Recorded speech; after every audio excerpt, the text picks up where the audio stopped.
October 4th, 4:24 p.m. Just figured I'd do an update. The transaction did end up getting funded or wired today. The issue now is they shorted out the vehicles, the cost to pay those off.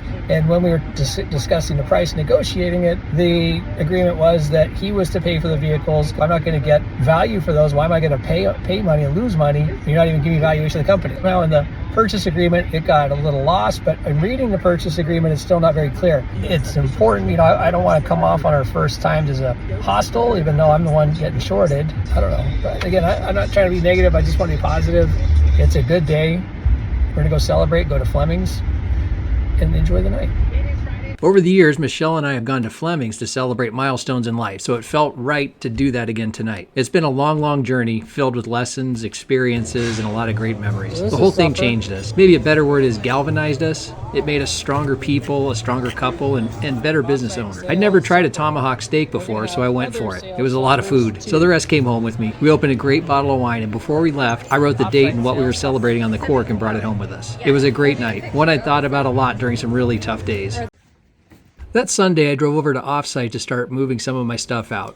I was still planning to work there through October 18th, helping the new owner with the transition. But I wanted to get a head start on packing and moving a few things over to a small warehouse I'd leased for 3 months in Tempe. I got the warehouse because I had agreed to buy about 570 copiers and printers to help one of our customers land a big new school district deal. That was something I'd always tried to do with Offsite, use my background in copier leasing to make us more than just a transportation and warehousing company. I built Offsite to be a real partner for our clients, someone who could help them close more net new deals. This deal was a big one. The new owner was going to get a nice boost in revenue from handling all the deliveries once the equipment started rolling in. I figured if I had a small space of my own, I'd have somewhere to receive the machines, inspect them, pull the meters, clean them up, and get them sold as quickly as possible. I'll need to come up with a check for about $57,000 once that new sale is fully delivered. I'm not exactly thrilled about taking that on, but I'm committed to seeing the new owner succeed and to helping Offsite keep growing and hitting new levels.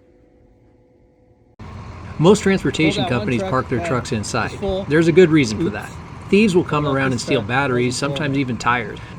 It's crazy. They'll cost hundreds of dollars in damage just to make $25 at a scrapyard. Getting the trucks in and out is always a bit of a game of Tetris. The first truck I got was fully loaded, so I had to pull out another one instead, and this time I made sure to check it first.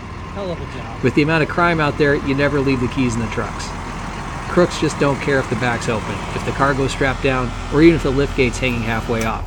They'll just take it and drive off. Don't want to leave the keys. I pulled the truck around to the front and backed it up perfectly so the liftgate just touched the sidewalk. Not bad for what'll probably be my last time backing up a box truck. I got some stuff loaded in the Hino.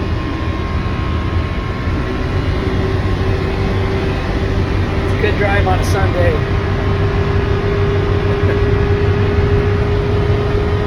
Getting all the throwbacks in, aren't I? I'll drive one of these again on the Hino or one of the Offsite trucks after I bring it back. Crazy. 35th Ave. There's the old office there. A little bit of traffic.